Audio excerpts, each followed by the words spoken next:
Time to you say love, light, and healing all my relations. Take say create a whole shaman of little one. So the last man I slept with, it's back in the thing. He had relapsed. Okay, last time I saw him about a year ago. Now, homie G had already finished hard time. Okay? You know, he served his karma. And then he got into Salvation Army, Grace Mansion for 18 months. Housing, rent paid, job right into the Aboriginal Friendship Center working for overnight shelters. That's where, ironically, I ran into him before I had left the shelter.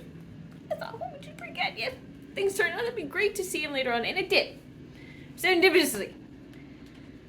So, and then we had briefly connected, you know, but he was complaining about stuff in Grace Mansion. The women in there who was targeting the men, who was getting them to relapse, and then getting kicked out. Now, he was getting issues, but eventually he was able to get into another housing, more legitimate housing once I showed up. Because I bring the blessings, okay? So, when I bring the blessings, I bring more resources, more supports, everything. So he got into the place across the street at the View.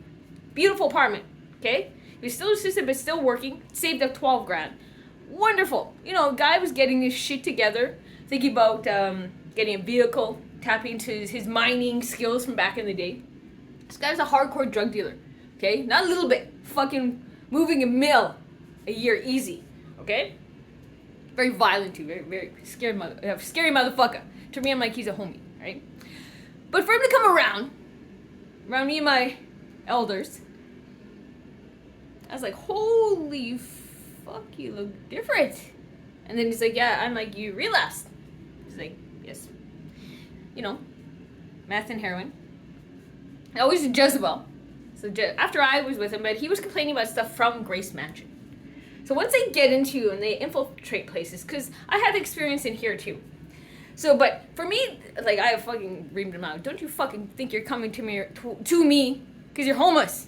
I was like, where's 12 grand? Wait a second. Kidding. But I'm like, don't you fucking come near me thinking you're a sob story that I'm gonna know. Okay? That nice chica that you had from before, that's different. Now you are on the other side. I'm like, no, I do not let your vibration near me like that. Okay? Now you're a client. But the system has failed him so many ways. And do you know how much it costs to jail someone, feed, house, correct them, and then Grace Mansion for everything, all that cost, and then just for him to relapse because the Jezebel came in and the drugs came in. I will do it better in the future. Hi, chica.